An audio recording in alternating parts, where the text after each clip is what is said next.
This meeting, this meeting is accessible to people with disabilities. Microphones or telephones will be used by all speakers. Large print materials are available upon request, advance request. If you would like either of these accommodations, please contact Mary Waldron at 508-583-1833. The notice of non-discrimination rights and protections to beneficiaries with regard to federal Title VI non-discrimination protections and the state non-discrimination protections is posted in this meeting room and is available on the Old Colony Planning Council website. Please contact Mary Waldron at 508-583-1833 for more information. Thank you.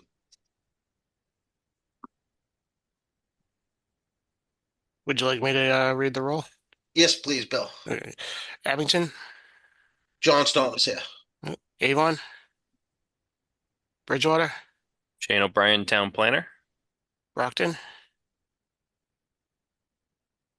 Duxbury, East Bridgewater, Easton, Greg Swan, Easton DPW. thanks, Greg. Halifax, Hanover, Hanson, Kingston, Pembroke, Plymouth, Rick Bossy, Plymouth. thanks, Rick. Plimpton, Stoughton, West Bridgewater, Whitman, Dan Salvucci, present. thanks, Dan. MassDOT District 5. I did have a message from Barbara earlier that I'm here. she would be on later. Can you hear me, Bill? I'm here. Oh yeah. Hi, Welcome. everyone. Barbara LaChance, D5 Planning. Thank you. Thank you. Awesome. MassDOT Office of Transportation Planning. Hi everyone, Christina Mendoza, MassDOT TV. Christina, thank you. Brockton Area Transit. Michael and Kelly are here. Thank you. Gatra. Mary Ellen DeFry is here. Thank you. Walk, Massachusetts. And Mass Bike. All right, John. Thank you, Bill. Moving on to agenda item 2, any public comments? Seeing none, we'll move on to item number 3, minutes of April 2nd, 2026 meeting. Does anyone have any revisions? If not, can we get a motion to approve? I motion Dan from Whitman. Thank you, Dan. Can I get a second? I'll second. Thank you, Shane. Moving on to agenda item 4, communications. We need a vote. Oh, yeah, I'm sorry. Thank you, Dan. Roll call, Bill? Sure thing. Abington. Yes. Avon. Bridgewater. Yes. Brockton. Duxbury. East Bridgewater. Easton. Yes. Halifax. Hanover. Hanson. Kingston. Pembroke. Plymouth. Yes. Plimpton. Stoughton. West Bridgewater. Whitman. Yes. MassDOT District 5. Yes. MassDOT OTP. Yes. Brockton Area Transit. Yes. Gatra. Yes. Walk, Massachusetts. And Mass Bike. Thank you, Bill. Moving on to agenda item 4, communications. Yes, thank you, Mr. Chair. The first item on the communications packet is in the towns of Kingston and Duxbury, intersection improvements at the Route 3 ramps and Route 3A is a design public hearing, which will be held Tuesday, June 2nd at 6 p.m. It will be held virtually, so please register in the hyperlink in the staff report. The next item is a fiscal year 26 Safe Streets for All notice of funding opportunity. Planning and demonstration grants and implementation grants must be submitted by 5 p.m. on May 26th, 2026. Technical questions must be submitted by 5 p.m. on April 24th. And pre-application eligibility requests must be submitted for the implementation grants by 5 p.m. on April 24th. Applications must be submitted via the valid eval. And for more information, please visit the hyperlinks in the staff report. The next item is with the Federal Funds and Infrastructure Office. Their next partnership meeting will be held May 26th, 2026 at 2 p.m. A newsletter ahead of that meeting with new grant opportunities will be distributed. To register for this meeting via Zoom, please visit the hyperlink in this staff report. Here is a flyer for Pedal Through Time. It's a bike month event that OCPC is hosting in coordination with Borderland State Farm, Smith Farm, DCR, and Mass Bike. It will be held Saturday, June 6th at 9 a.m. at Borderland State Park in the town of Easton. The next Bike Month event is Whitman Day, which will be held Saturday, June 13th from 10 a.m. to 4 p.m. over at Whitman Town Park. And that is communications, Mr. Chair. Thank you, Sean. Moving on to item 5, reports. A, Brockton Area Regional Transit Authority, BAT. I believe that's Michael. Thank you, Chair. Nothing operational to report, but we did have a couple good activities that were completed in coordination with Old Colony Planning Council. First, last week, we had a workshop that was put on by Transportation for Massachusetts, the New England Community Project, and the Brockton Workers Alliance, training community members to become advocates. And that was attended by myself and John and Mary. It was an excellent session. And then over the weekend, this past weekend, we did a ride along with that same group.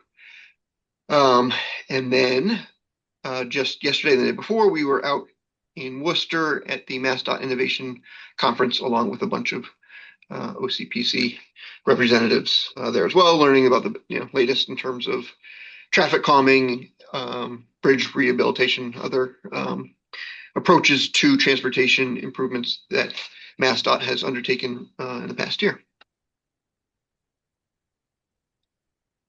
Thank you, Michael. Any questions or comments for Michael? Seeing none, we'll move on to item 5B, Greater Attleboro Taunton Regional Transit Authority, GATRA. So thank you. I think I'm going to be talking a little bit after this about really the big thing that's been going on in my life. But as Yes. far as GATRA is concerned, we are so excited to see that the Gateway Link numbers are continuing to improve. We are over 4,600 riders a month now, and that number is just growing. In fact, I will be in Salt Lake City next week at the APTA Mobility Conference, talking about this with some of my partners on how we have creatively used this funding opportunity that the state gave us to break down the silos of the RTAs and really move people where they need to be, because jobs and grocery stores don't care about RTA borders. So I'm really excited that, the partnerships we have here in Massachusetts let us do things like this, because I think it's great for all of our residents, and especially getting people to the VA hospital, which has always been such a critical need. So that's what we have going on here. Thank you, Mary Ellen. Any questions or comments for Mary Ellen? Seeing none, we'll move on to agenda item 6, old business. A, federal fiscal year 2026 to 2030 transportation improvement program implementation. Thank you, Chair. So we have a couple of amendments open right now. The first being Amendment 3. That was a cost adjustment and funding source revision for the project here in Brockton, intersection of Center Street at Center and Plymouth, right by the Bat Center. That the JTC took action on this at our last meeting. It remains open as the MPO opted to defer potential endorsement on this to their next meeting, which will be in a couple weeks. So I do not believe that any action is required on this item right now, but it remains open just so if people wish to continue to provide comment, they certainly can. And the public comment period on this will remain open until the Friday before the MPO meeting. So just Anybody have any questions on it? Okay, great. Just want to skip to Amendment 4. Sure thing. Thank you. So amendment number 4, this is a new amendment that was released to a public review and comment period at the um, April NPO meeting a couple of weeks ago. This is for a cost revision on the replacement of the Route 3 bridges over the North River. This project spans 3 communities, Norwell, Marshfield, and a small section that is in Pembroke. Hence, it has to be included on our tip. This is out of uh, the statewide program, so it's not actually listed in our tip, but as the project does up on our region and a small portion is included, it does need to be the the amendment that needs to be included in our tip, hence the why it is out for a public review and comment period now. This being so that this is a cost revision. The cost went from an original estimate of about $52 million to a new cost of just under $120 million. We did have a robust discussion at the NPO meeting explaining this cost adjustment, that this largely being because once they started to design this, they realized that a new type of pylon had to be used over what is currently there. Hence the large cost increase on this. So this is up for public review and comment right now. This does require a vote of approval by the JTC at this time. Okay, thank you, Bill. Do you want to do roll call now, Bill? Need a Yeah, motion? yeah. Motion? Dan? I'll second. Okay. Awesome, thank you. Abington, Yes. Avon, Bridgewater, Yes. Brockton, Duxbury, East Bridgewater, Easton, Yes. Halifax, Hanover, Hanson, Kingston, Pembroke, Plymouth, Plimpton, Stoughton, West Bridgewater, Whitman, Yes. MassDOT District 5, Yes. MassDOT OTP, Yes. Brockton Area Transit, Yes. GATRA, Yes. Walk, Massachusetts, and Mass Pike. Great, thank you. Thank you, Bill. Any questions for Bill regarding amendment number 4 or 3? Seeing none, we'll move on to item number 7.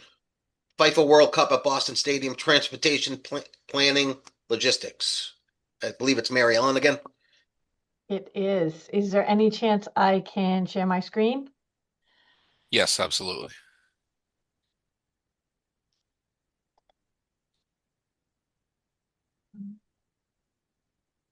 Okay, you should be able to share now. Thank you. Okay. And there we go. Okay. So in case anybody hasn't heard, there's a small event happening in Foxborough, which we have renamed Boston Stadium. And so we have spent the past 18 months getting ready for something that is now 37 days away. Just as a big overview, 104 matches, representing 200 countries, 48 finalists will be here, and we will be covering matches from 11 host cities across the country. So we came together back a year ago and got some funding from the federal government. So we have all of our partners across the country who came together. While we have 11 host cities, there are several of us that are tag teaming on some of these efforts. So the Transportation Committee was charged with creating and implementing a spectator plan and a mobility plan. So we are not worrying about the VVIPs or the teams. We are strictly focusing on the spectators and also making sure that anybody with disabilities is able to get to the stadium. So in the United States, so there are 3 host countries. It's actually North America. So Canada, Mexico, and the US. We have 16 host cities across the world. 11 of them are located in the United States. Out of the 104 total matches, we will have 7 of them here. Okay, it is a way bigger deal than I think any of us realized when we first said, oh, this sounds like a whole lot of fun. Some interesting facts about this: 6 out of the 7 games are on weekdays. We do have 1 quarterfinal match, which will be July 9th. This is a slightly older slide. We now have our game times, and unfortunately, we did get one of the 9 p.m. games. We did not get any of the noon games, which we were kind of hoping for. The stadium can seat 62,000. About 35,000 of those seats are what we call general purpose, or those were what was sold to the public.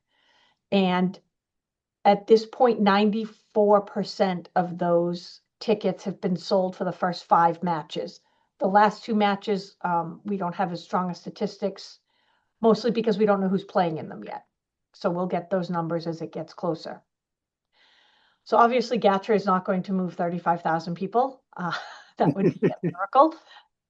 So the MBTA has committed to moving 20,000 passengers per game.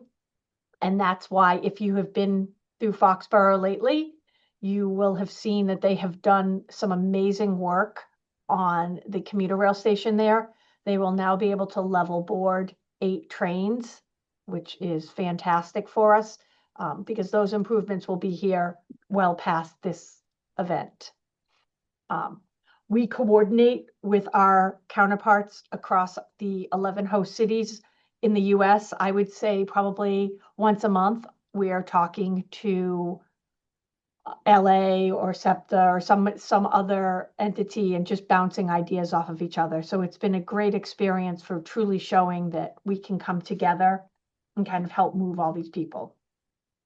In our region, we not only are coordinating with MassDOT and the MBTA, but as you'll see later, all of the RTAs have come forward to help me. We are working with RIPTA and Amtrak. So there's a lot of, because remember, we share those rail tracks with Amtrak. So there has to be a huge amount of coordination that happens. And then we will also have, on game days and on non-game days, but where there are big matches, there will be a fan festival in downtown Boston, and that has now been set. So just to kind of throw it out there, we have not just match games, but unfortunately, nobody told the Red Sox that they shouldn't probably play the Yankees during this. So we also have the Sox home for some of them, and they're playing the Yankees on June 26th. Then when we look at July, there's also another small little event that's happening at the same time, which is the 250th anniversary of our country. Massachusetts played a role in that, and so we are having events around us also pulling off our quarterfinal match. From my perspective, the good news is this is all Boston-centric, so it's much more of a headache for the T than it is for me. But it just goes to show how much we will have going on during this 2-month period. This is World Cup 2026 schedule. So while we here have focused on our Boston line, it's important to remember that these are all happening across the country and all of these matches. And people do want to see some of these matches, which is why the Fan Fest in Boston is so critical. And my understanding is some other smaller fan fests have popped up across the state. Now, we are so fortunate in the state to have a MassDOT partners and also the governor who firmly believe how important transportation is to the region. But we have some challenges here. Obviously, Foxborough is in the GATRA service area. I could not possibly move all of these people. And it's one of the 2 host cities that has commuter rail access, but we are the furthest away. So this is not a short ride when you look at getting from Boston, which is where people think the match is, to the actual location. And on top of this, we needed to be very mindful of the fact that I need to run full service each day because I can't tell my customers that they can't go to the doctors or to the grocery store because we have World Cup. And the MBTA also needs to run full commuter rail service, although we are encouraging people to maybe work from home some of those days. But we are also excited that we will see some economic benefit here in the region as well. So Boston Stadium, we all know it is Gillette, but it has been rebranded as Foxborough Stadium. If you've been by, you'll even see the Gillette sign is being covered. The red line that you see on there is the security perimeter. So it's a fairly large security perimeter for this match, which creates its own challenges for transportation because we need to be mindful of the way it works is once you go into the security perimeter, you can't leave. So for my buses that I needed to loop, we needed to be very strategic where I would be putting them. This also means for people who are used to driving or used to the way we handle Patriots games at Gillette, this will not be handled the same way. There will only be 5,000 parking spots for vehicles, and they range anywhere from $175 a parking spot to $600 a parking spot. In addition, there will be an oversized vehicle area where you can park campers or buses that are not part of the organized transportation plan. And I believe those are going for well north of $1,000 a spot. So we're really discouraging people from their own transportation and really encouraging them to take the public transportation options that we have. So our schedule, which I did not update this, but we do now know that we are playing Iraq. So we have Haiti, Scotland, and then Iraq, Norway, Scotland, Morocco, England, Ghana, and Norway, France. And then sometime around June 28th or 27th, we will find out who plays in the June 29th game. And on the 7th, we will find out who plays in the July 9th match. So we have just enough break in between games to kind of catch our breath, but no real downtime between each of these matches. So for our perspective from transportation, we have known all along that there are certain times that we needed to hit. So parking lots will open 4 hours prior to a match.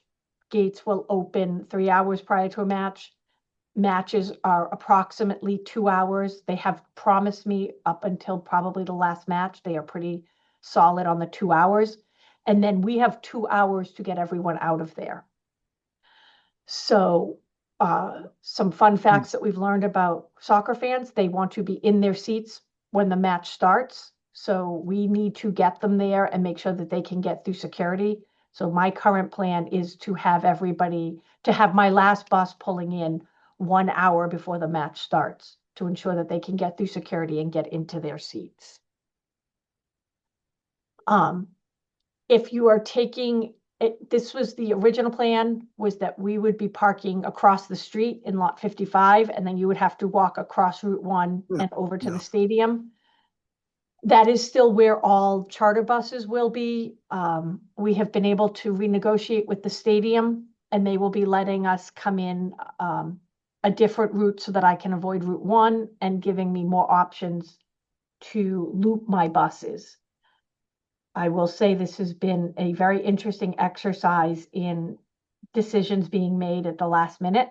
So we are still working out some of the looping, which is making my turn-by-turn directions an interesting process as we adjust for the changes. So what GATRA will be providing is 3 hotel loops. The North Loop, or what we're calling the Red Loop, which has 4 pickup sites. And then we have 2 South Loops. what we're calling the white loop, but we had to put it in black so you could see it, which picks up 4 sites. And then the south loop, which we're calling the blue loop, which has 3 sites, but 2 of the hotels are at the same site. So we'll use 1 pickup location. The current plan right now is we have 4 buses on each loop. In each bus, we'll do 2 loops.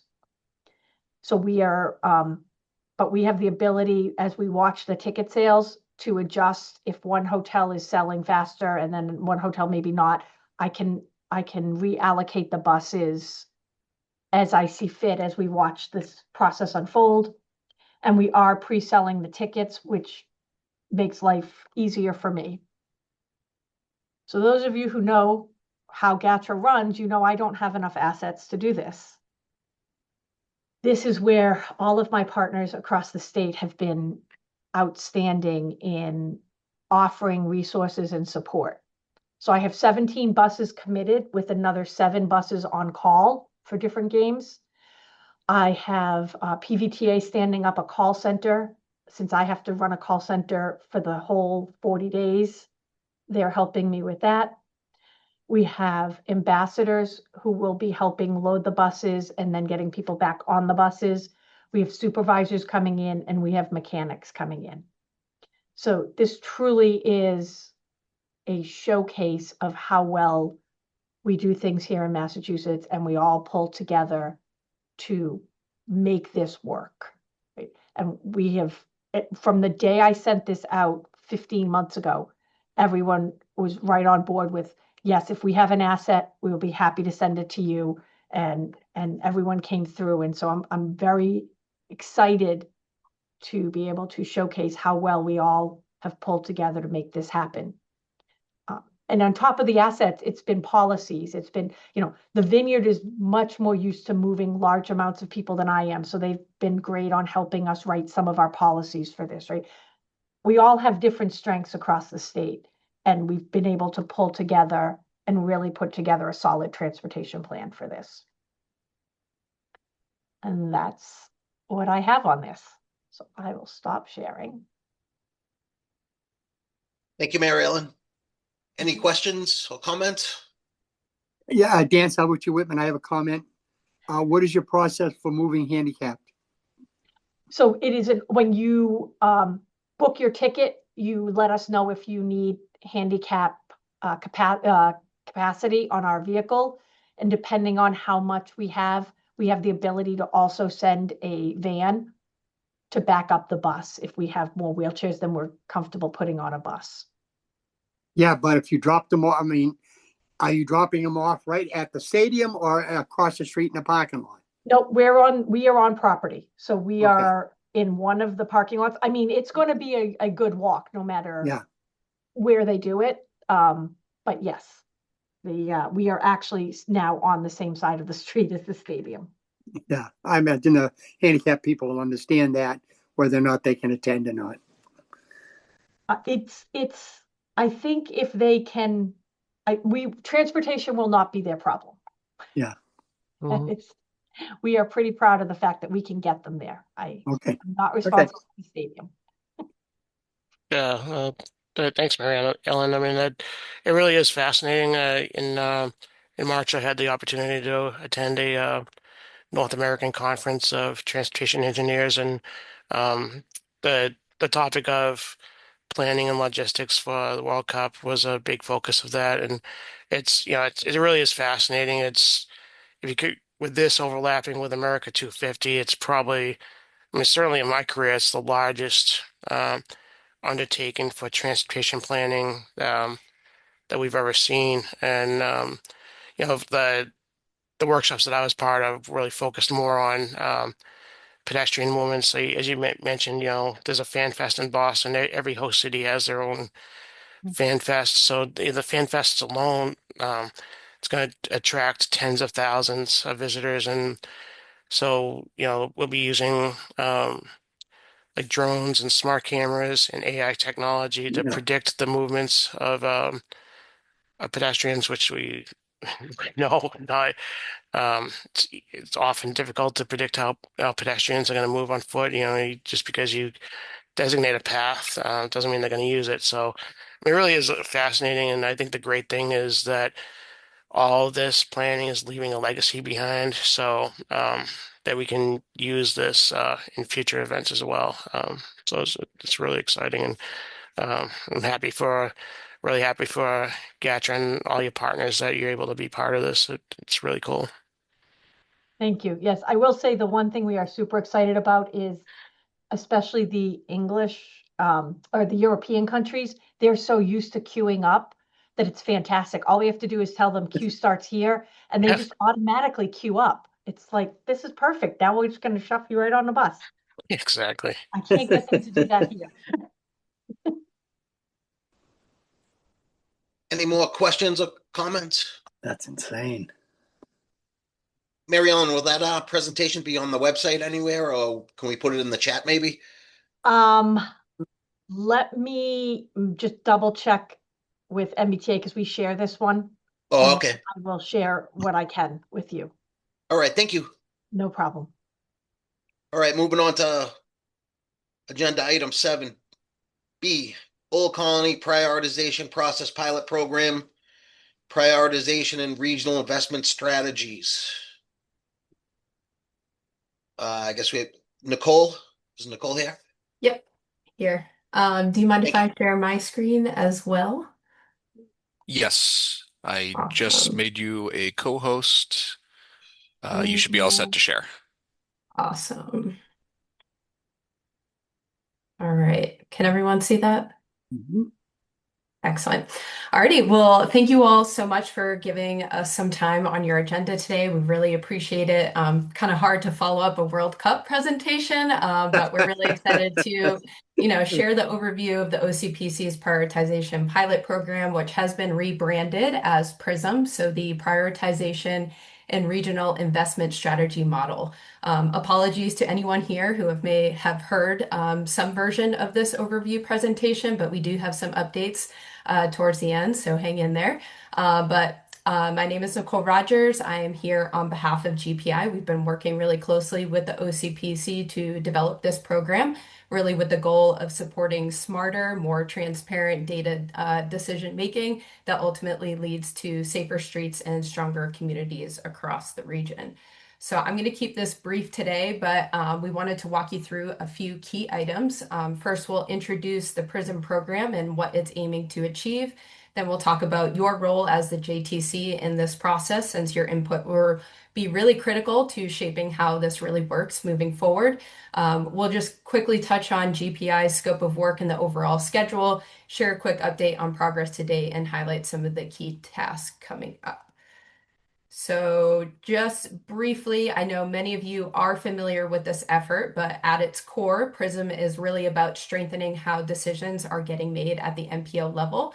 So PRISM is OCPC's initiative to create a more transparent, consistent, and data-driven approach to prioritizing transportation investment so that when projects do come forward, there's a really clear and defensible rationale for why they rise to the top.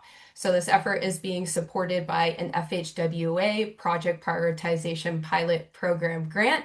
It's one of only 16 nationwide, which really puts OCPC in a great position to really set that standard for how MPOs are going to approach prioritization moving forward.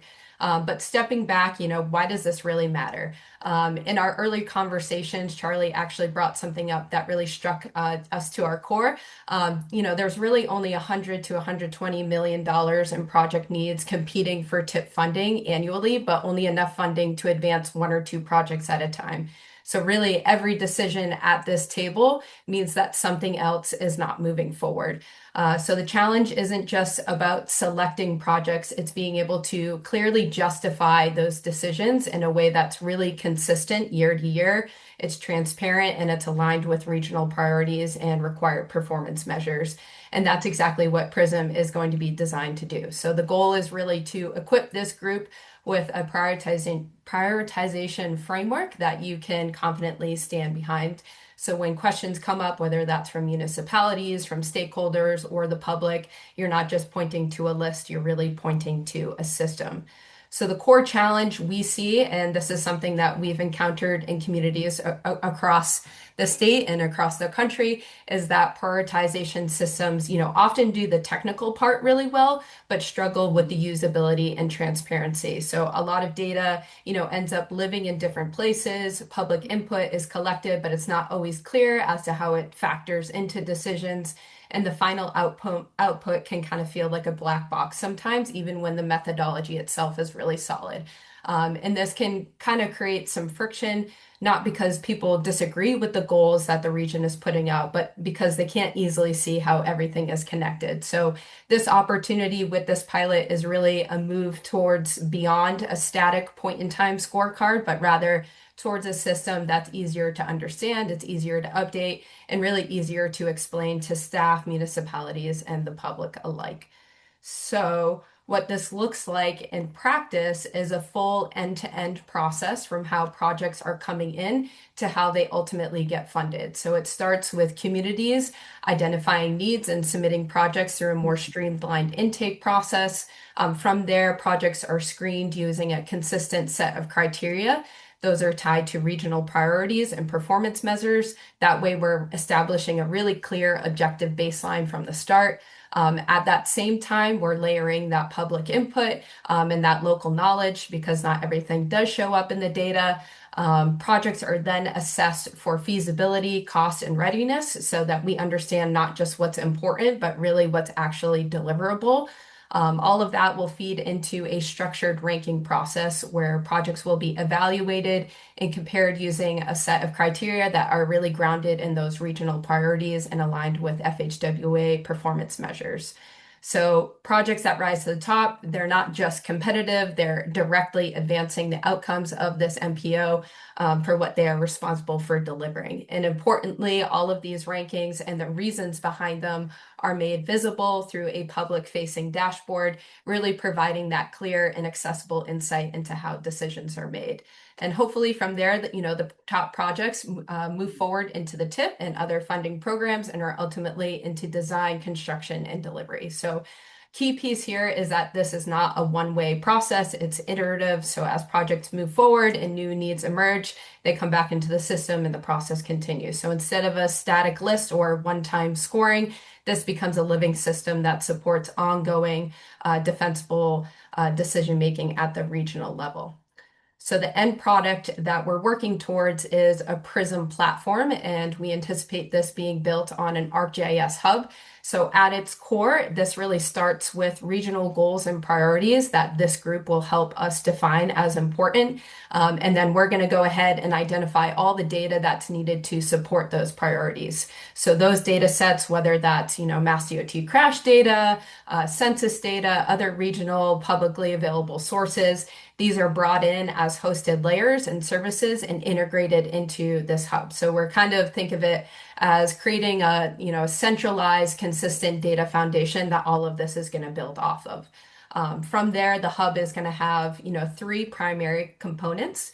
First is a municipal facing application. So this is where communities can submit projects, provide updates, refine scopes, and essentially keep their information current in a standardized way to help staff assess readiness on an annual basis and refine scoring to reflect updated progress and scope. Another thing we've been discussing is using that information to essentially help communities evaluate whether the TIP is the right avenue for their specific project, and if not, providing resources to other grant opportunities. Second is the internal OCPC facing application. So this is where staff will take all of that municipal input, combine it with all of that underlying data, and run projects through the scoring framework. This will also include kind of a scenario planning tool, so we can test questions like what happens if safety is weighted more heavily, or how do rankings, within the program shift based on different priorities. And then the third is the public-facing component where, projects, rankings, and the rationale behind them are visible and easy to understand. This is really all about transparency and education, really helping the public and even municipalities, clearly see how decisions are being made, how their input is used, and how projects are being evaluated. Because even today, we still hear that the process can feel a bit unclear. So this is about streamlining that, making it more accessible, and ultimately ultimately more efficient for everyone involved. We've also been chatting about using this opportunity to really communicate to municipalities that the TIP is not a grant. It is a federally required, financially constrained, and regionally prioritized program of transportation investments. And because all of these projects are interconnected, any delays, cost increases, or changes to one project can really create that domino effect that affects funding and timing for others across the region. So as a result, communities need to start thinking beyond local priorities and work collaboratively to advance projects that support, the broader regional transportation goals. So while PRISM, it definitely, defines the prioritization process, it's being designed to fit directly into, the broader MPO framework that you're already working within. So at the top, everything starts with that strategic direction, looking at your regional goals and objectives. That's where, your priorities like safety, equity, sustainability, economic development are really defined. PRISM then takes that and supports that analysis phase, really. So helping translate all of those goals into measurable criteria, identifying trends, and developing priorities using consistent data-driven methods. From there, it's going to feed directly into programming. So your long-range transportation plan, the TIP, the UPWP, so project selection and funding decisions are clearly tied back to those original goals. And finally, it carries through to implementation and evaluation. So monitoring performance and evaluating how well those investments are actually delivering on the outcomes you set. So this isn't a standalone tool. It will be fully integrated into how the MPO already plans, programs, and evaluates projects. And because of that, like I mentioned earlier, it becomes more of that iterative process where performance is continuously being monitored. The system can really adapt over time, and there's flexibility to change and respond to changing priorities. So that being said, this is a big undertaking, so we kind of have to determine who's responsible for what. So our team at GPI will be working closely with OCPC staff, and we'll be responsible for actually developing the proposed prioritization framework. So bringing together all of the data, all of the best practices, and kind of what we're hearing throughout the entire process. That framework will certainly be shaped by input from municipalities, regional stakeholders, the public, and importantly, this group as a key technical advisory body, really helping to ensure that the framework is reflecting real needs, that local context and regional priorities. So your role as the JTC will be reviewing, refining, and really providing recommendations on the goals, the criteria, and the overall direction of the system, which will ultimately inform MPO decision-making and adoption of the final framework. So while the framework is definitely being built collaboratively, the MPO will ultimately define and adopt the system that guides future funding decisions. So a big part of this effort is really doing the groundwork to define those regional priorities and the weighting of this system. So like you see here, kind of translating those goals into a clear set of evaluation criteria. So these will directly reflect focus areas like safety, sustainability, workforce development, equity, community-driven needs, and project readiness, while also making sure that we're aligning with all the FHWA required performance measures. So just a quick walkthrough of our scope from GPI's scope and schedule moving forward. The project is going to run from January 2026 through March 2028 and will be broken down into 6 phases. We will start with the initiation and planning. So that was phase 1, which is now complete. So getting those rules, governance, and the overall approach in place. From there, we move into a data inventory and gaps analysis. So really understanding what data exists today and where there are opportunities to strengthen it. That leads more into our development of the prioritization framework. So working with you all to define the criteria, the weighting, and how projects will be evaluated.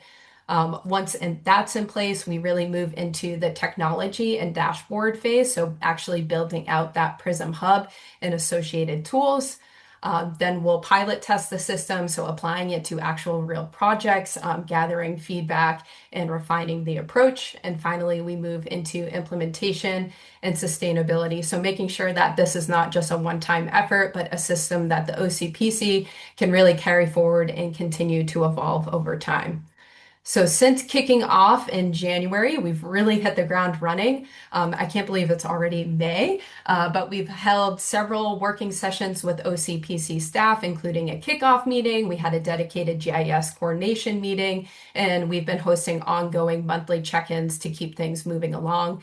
We've developed a communications contact repository to kind of support outreach as we move into that broader engagement phase with municipalities, stakeholders, and the public. But the big milestone to date has been the work plan report. So that document really sets the foundation for the entire effort moving forward, clearly outlining our scope, anticipated deliverables. It defines the governance framework, so roles and responsibilities are really well understood among all of the phases and tasks of the project. And it really lays out a detailed engagement strategy, including, schedule for stakeholder and public involvement touch points. So at this point, I'd say we've established a pretty strong foundation, and we are now moving into phase 2.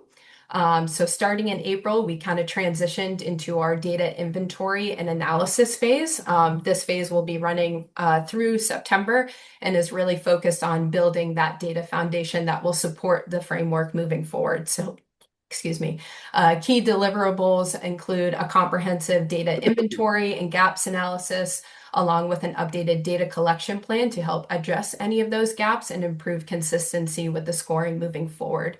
We'll also be documenting insights from a series of workshops and meetings aimed at understanding the strengths and weaknesses of the existing process, while supporting OCPC and preparing the biannual performance reports. So a major part of this phase has been engagement, both internally with the OCPC staff and externally with municipalities, regional partners, and the public. So 2 weeks ago, we actually held a series of working sessions with OCPC technical staff, really focused on transportation, comprehensive planning, and economic development. These were really aimed to better understand the process, and we actually live scored a sample project together to kind of pressure test the current process, kind of evaluate consistency and scoring outcomes, and better understand where subjectivity exists today. So through these sessions, a few major themes really started to emerge.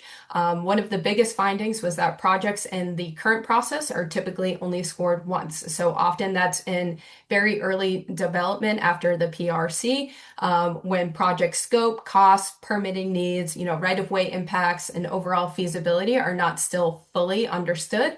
And as a result, many projects are being evaluated with significant unknowns. We also heard that there's a noticeable gap in municipal understanding of the TIP and project development process. So some communities know this process like the back of their hand because they regularly advance these types of projects, while others may not have gone through the process in many years. And in that time, I'm sure you all know, Mass DOT policies and requirements and really expectations around that 25% design phase have evolved considerably. So there was also a lot of discussion about how much more is now expected during these early design phases and how scope changes and cost inflation in development can significantly impact funding assumptions and TIP programming. So that really highlighted the need for better communication and just education around project scoring, design expectations, and the importance of vetting projects really early to avoid those downstream impacts. Another consistent theme was communication and visibility between municipalities, Mass DOT, and the MPO. Often when, a project encounters some sort of delay, whether that's right-of-way, permitting, utility coordination, municipalities are generally communicating directly with Mass DOT, but that information may not always make it back to the MPO in real time. And that can kind of create some of those gaps in visibility and make it difficult to proactively manage impacts to the broader TIP program. So a lot there. The live scoring exercise, this was especially valuable because it allowed us to kind of walk through the process together in real time. And as we scored a sample project, we could clearly see where, interpretations varied, where certain categories kind of relied more on professional judgment than measurable data, and where additional guidance or clarification may be needed.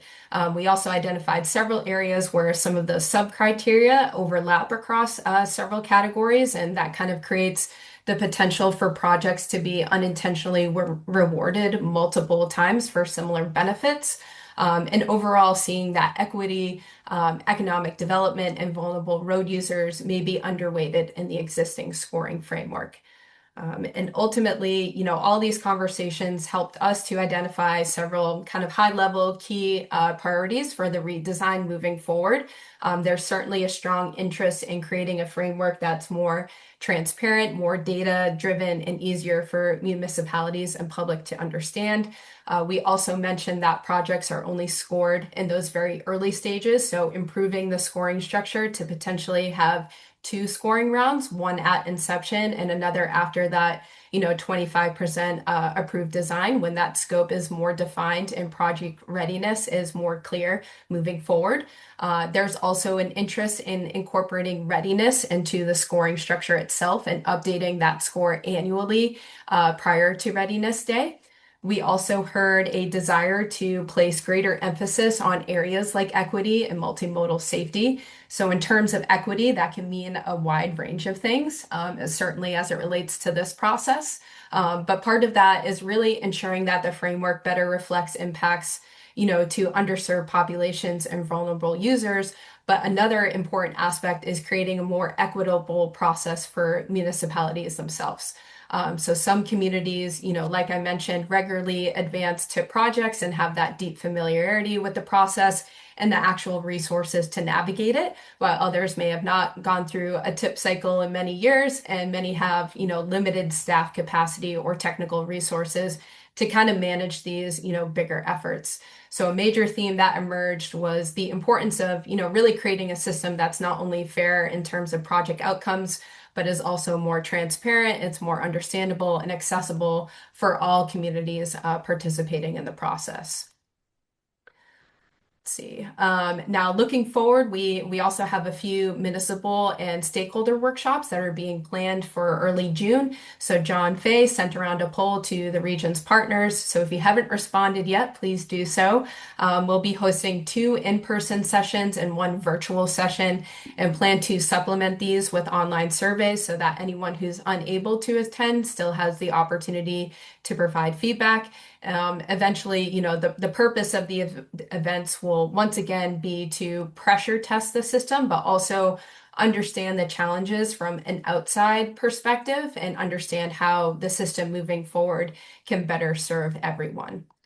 But as far as touch points with this group goes, we have additional touch points slated for phase 3 and phase 5 and 6, where we will be looking for feedback on goals and weighting of the system, as well as direction and thoughts on the dashboard itself and what that's going to look like, what's going to be displayed. But that's kind of all I have for today. Thank you all for your time, and we really, really look forward to working with you all to advance this really exciting opportunity for the OCPC and all of the communities involved. Thank you, Nicole. Any questions or comments for Nicole?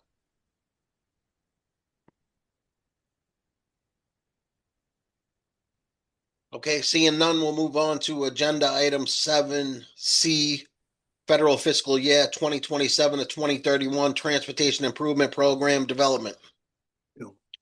Thanks, John. So our draft transportation improvement program was released to a 21-day public review and comment period at our last NPO meeting.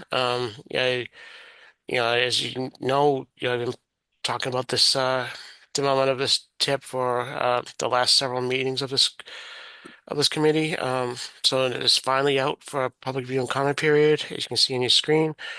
This tip includes over $400 million in roadway and highway projects, and almost $140 million in transit projects. So, I mean, it's over $500 million in investment in our region over the next 5 years, which is, big picture, that's really exciting and great news. The the previous meeting, I went through the list of highway and bridge projects. I won't go through that line by line again unless somebody has specific questions. But the big picture is that the projects listed in this tip, they do go towards the goals and our objectives of our transportation program. So like for safety goals, we have projects targeting high crash locations in Duxbury at Route 53 and Franklin Street, in Abington, Route 139 at Chestnut Street, also in Abington, Route 18 and Route 123, in Easton, Washington Street, Turnpike Street, and Purchase Street. For system preservation, we have reconstruction of the South Avenue corridor in Whitman. We have the replacement of several bridges, including the Powder Point Bridge in Duxbury, the Vernon Street Bridge in Bridgewater, and the Grove Street Bridge in Brockton. For mobility, we have in travel efficiency, we have upgrades to the intersection, upgrades to the ramps at Route 3 and Route 3A on the Duxbury-Kingston line. Also, I mentioned it already, the Route 18 and Route 123 intersection in Abington, that'll go a great way towards performance targets for better increasing mobility.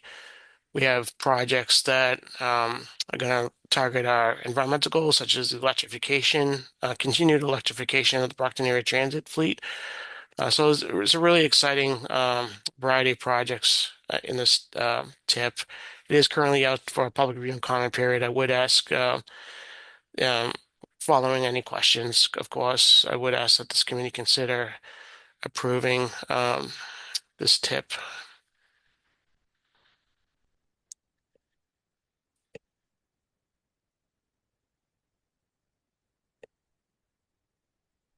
You need a roll call, Bill?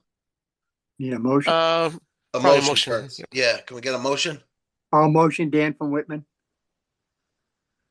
Second, please.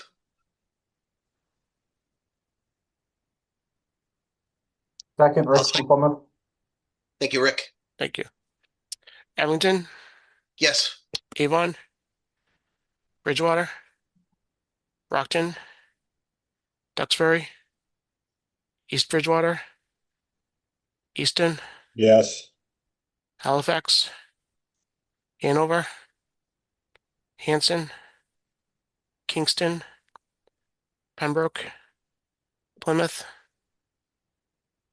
Plimpton, Stoughton, West Bridgewater, Whitman, Yes. MassDOT District 5, Yes. MassDOT OTP, Yes.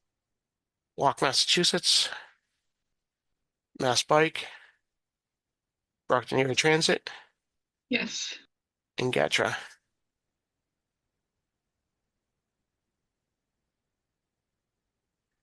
Thank you, Bill.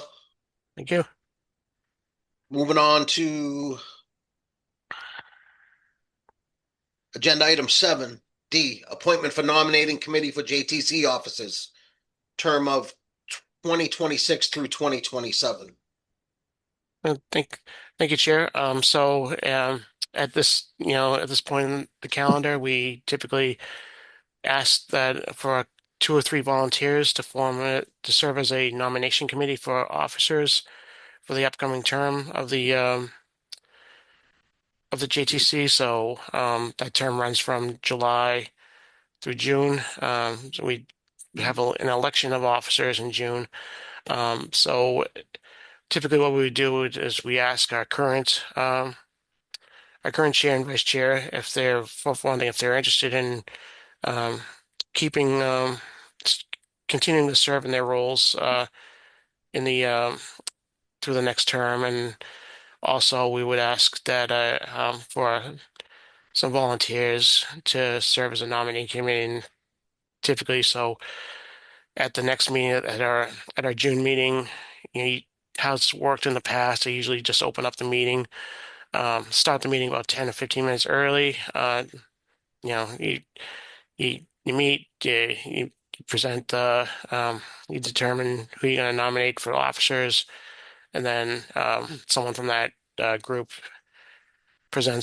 nominates those people for those positions, and then this committee takes a vote on that at the June meeting.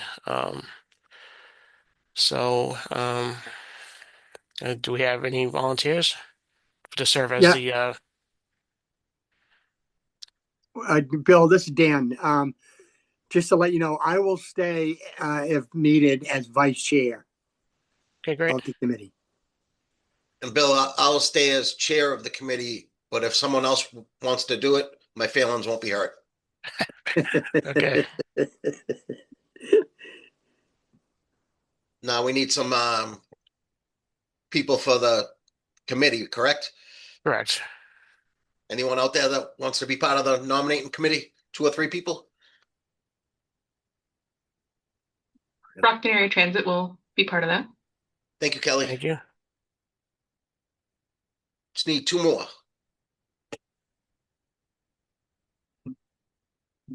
What I would recommend, Mr. Chair, just in case, because I know there's some members that are missing, maybe over the next 2 days, Bill can reach out to a couple of the other members to work with Kelly to be on the nominating committee. Sounds fantastic. Sure Mary. thing. Sounds good. All right, yeah, I'll send out a email to the committee asking for any additional volunteers. Like I said, it's not a big commitment at all. Just about 10 minutes. Thanks, Mary. Thanks, Chair. Sounds good, Bill and Mary. Moving on to agenda item 8, other business A, community local technical assistance studies. Thank you, Chair. So just a couple updates. We completed a couple of traffic studies in the region. One being for the town of West Bridgewater. We did traffic counts and turning movement counts at a couple of intersections that will support a grant application through the LEAP program that the town is working with MassDOT on. And in Hanover, we provided assistance, a technical study for primarily for Route 139 at Plain Street in that town, but we also did, including in that, we looked at we looked at performance at Route 139 at Grove Street, which the town made some improvements a couple of years ago. So that was kind of a follow-up to see how those improvements have affected that intersection. But the data and findings from those studies have been distributed to those towns, and that is my update for LTA. Thank you, Bill. Any questions for Bill? Seeing none, we'll move on to agenda item 8B, staff reviews on ENFs, EIRs, and NPCs. I believe that's Kyle. Yes, thank you, Mr. Chair.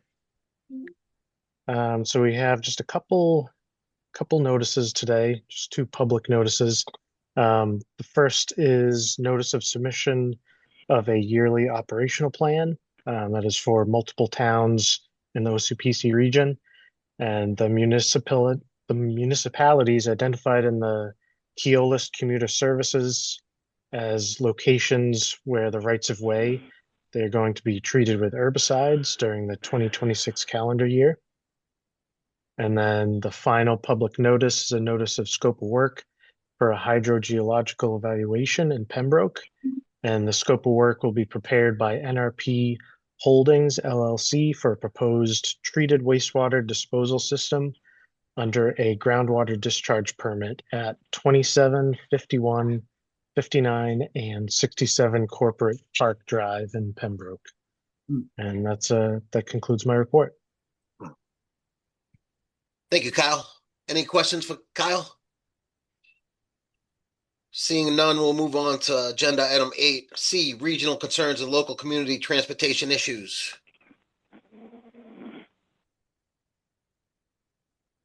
If no one else is going, I do have one quick item, Mr. Chair. Sure, Sean, go ahead. So as everybody knows, with the PRISM grant, one of the aspects of that grant is replacing the OCPC vehicle. Previously, we have been driving since fall of 2008 a 2009 Ford E150, and I've been working with a dealer down in Plymouth called Colonial Municipal Group to purchase an electric vehicle to be the main vehicle for the OCPC fleet. And I am happy to announce that late this Monday afternoon, we have received the vehicle, and this is the new OCPC vehicle. It is a 2025 Ford F-150 Lightning Pro, fully electric. The cab in the back has storage units on both sides for our traffic counting program with the tools and supplies and tubes and everything for the equipment. And it has given that it's an electric vehicle, there is no engine in the front, so they have what's called a frunk for the front for storage. And also in the process of this, we also got a new license plate. As we are a government entity, we were able to get one of the nice light blue municipal official plates for the vehicle as well. Awesome. Very good. Thank you, Sean. Anyone else have any concerns? Seeing none. we'll move on. Can anybody hear me? Go ahead, Hey, Don. John. Yes. I don't know where you were. I finally got on, right? Okay.